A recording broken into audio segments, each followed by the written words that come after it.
Мы сейчас находимся в Сочи парке, признанном самым лучшим открытым парком развлечений в России. Здесь можно стать героем русской народной сказки и испугаться на год вперед. Сочи парк – это первый тематический парк страны в стилистике русских народных сказок. На сегодняшний день он – один из наиболее мощных магнитов, притягивающих в Сочи туристов со всего мира. Сказочно провести здесь время могут одновременно до 1 миллиона человек. Вот это размах! Горка «Квантовый скачок» – самая экстремальная горка в России. Вас разгоняют до скорости 105 км в час на высоте 15-этажного дома. Аттракцион оснащен суперсовременными датчиками безопасности, которые постоянно анализируют его состояние, поэтому бояться нечего. Огромная территория парка поделена на 8 тематических земель, каждая со своей оригинальной фишкой. В Сочи парке работают 24 аттракциона мирового уровня, в том числе и самый экстремальный, самый протяженный и самый высокий в России.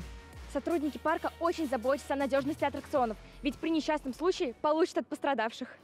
В парке действует единый билет, позволяющий сколько угодно кататься на аттракционах, участвовать в карнавальных шествиях, посещать дельфинарий, совариум, а также более 15 разножанровых шоу, которые обновляются каждый сезон. История Сочи парка продолжается, постоянно появляются и обновляются аттракционы.